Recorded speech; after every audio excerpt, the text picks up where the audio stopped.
Good morning and welcome to the meditation. Let us take a moment to arrive on our chair or on our cushion for the meditation this morning by taking 3 deep breaths. And every time we inhale, we refresh our body and mind. And every time we exhale, we relax.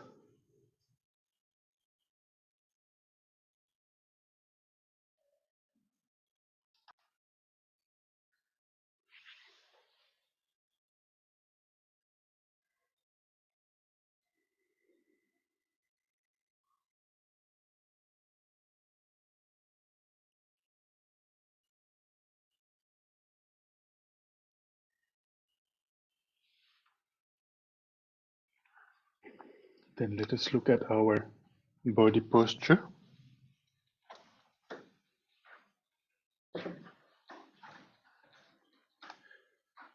The most important thing, whether we are sitting on the chair or on the floor, is for your back to be straight, for your body to be upright, for your spine to be aligned.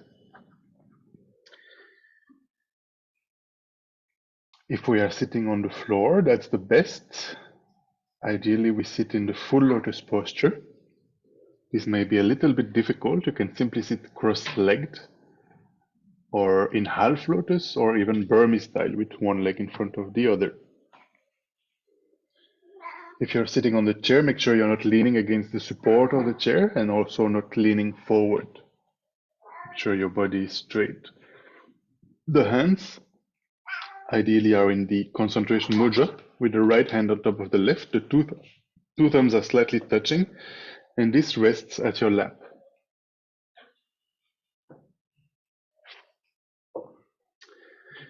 The shoulders are even and relaxed, and even though the back is straight, your body is flexible. You can easily move from left to right. The neck is aligned with the spine. You can slightly, very slightly tilt the head forward, not too much. You can place your tongue behind your upper teeth towards your upper palate. This helps to reduce the production of saliva. And finally, the eyes are not completely closed. We leave them slightly opened, but we are not paying attention to what our eyes are seeing. It is the mental consciousness that meditates. So this is for the posture. Now that we have looked at that, let us look at our mental, our motivation for doing this session. We'll very briefly try to generate the mind of bodhicitta. Try to remember the suffering of sentient beings due to karma and afflictions. Since beginningless time, going from life to life without any control and making experiences according to the karmas that were accumulated in the past, sometimes pleasant, sometimes unpleasant experiences, depending on all sorts of varieties of karmas that were accumulated.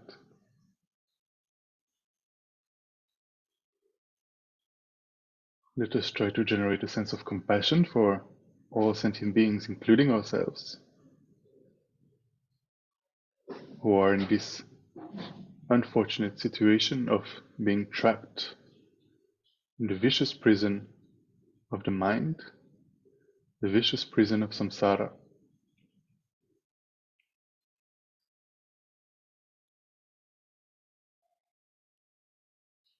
Try to generate the thought, may all sentient beings be free from suffering and the causes of suffering.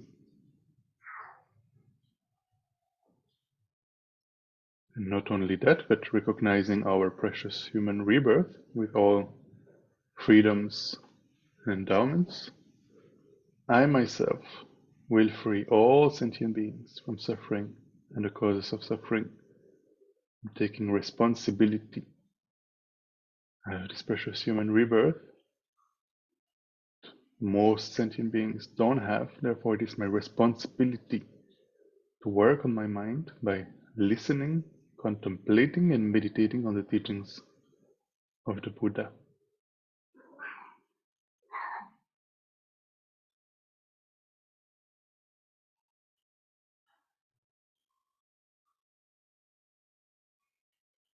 Only when my mind will be fully transformed, fully purified from all the afflictions, all the karmas, as well as all the cognitive obscurations, once all of these will be eliminated, when I will achieve the state of full awakening, I will be able to guide sentient beings unmistakably with the state of omniscience. Will be able to know the three times of all sentient beings, know their capacity, and know how to guide them perfectly. So therefore, try to generate this most beautiful aspiration of bodhicitta. May I become a Buddha for the benefit of all my dear mother sentient beings. So with this motivation in mind, we will engage in Shamatha practice this morning, calm abiding practice. We have already looked at our body posture. Remember, the most important is for your body to be upright. The second instruction is that we need an object for the meditation. So if you're familiar with this meditation, you can use the object that you used in previous sessions. If you're not familiar with this meditation, what I would recommend is to focus on the breathing sensation at the entrance of the nostrils. Try to remain there for the entire duration of the meditation without being distracted, without losing the object. There are actually two main ways we get distracted. The first one is called mental excitement, being distracted with thoughts, mainly about the past and future. Therefore, we lose our object once we are engaging with thoughts. The second way we get distracted and lose our object is with lethargy or laxity, also called dullness. Basically, we don't put enough application in our meditation and the mind starts to sink or falls asleep, and therefore the object is also lost. Finally, there are two antidotes that we need to use to counteract these distractions. The first one is called introspection or alertness. So basically, throughout the meditation, you put application to remain focused on your object of meditation.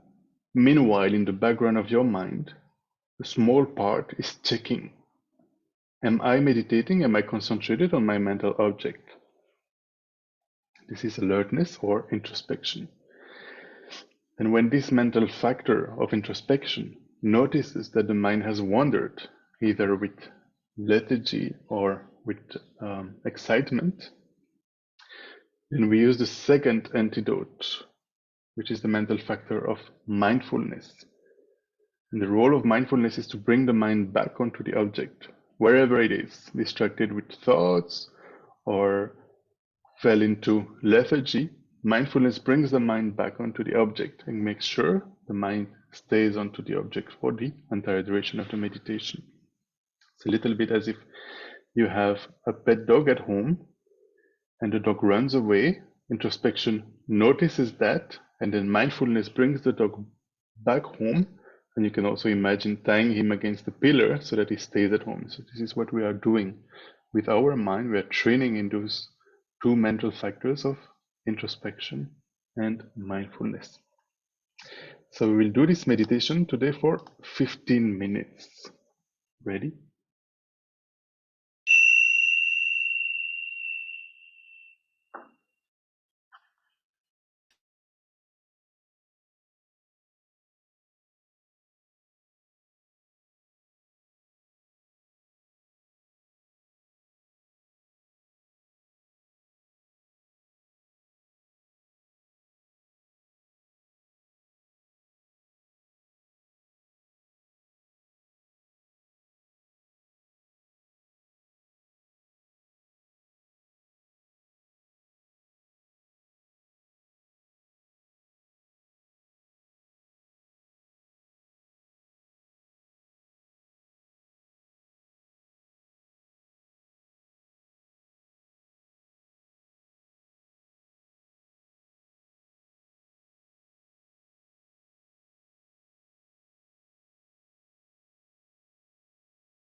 gently come out of the meditation.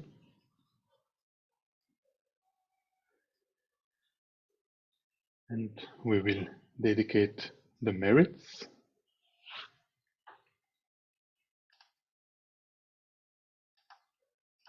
that we have accumulated by working on our mental factors of introspection and mindfulness,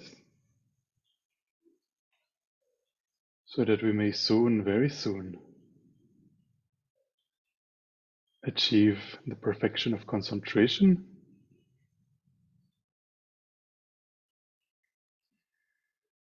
that will help us with all other meditations, such as bodhicitta and the wisdom of emptiness.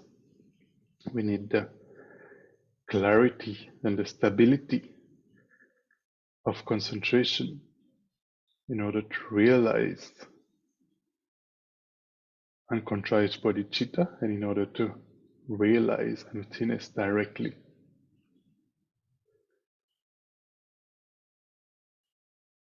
So due to that, may we soon, very soon, become fully awakened Buddhas in order to benefit all sentient beings without leaving none aside. May the precious mind of bodhicitta that has not arisen arise and grow, and may that which has arisen not diminish but increase forevermore. May the wisdom realizing emptiness that has not arisen arise and grow, and may that which has arisen not diminish but increase forevermore. Due to all the merits we have accumulated in the 3 times, as well as all the merits of the Buddhas, Bodhisattvas, and all beings, may His Holiness the Dalai Lama have a long and healthy life, and may all his holy wishes be spontaneously fulfilled.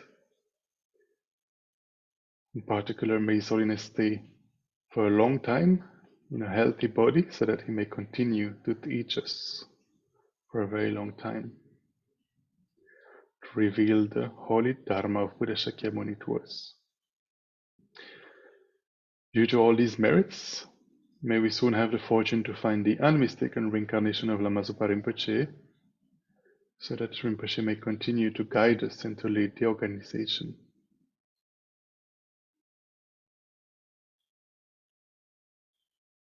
Finally, due to all these merits,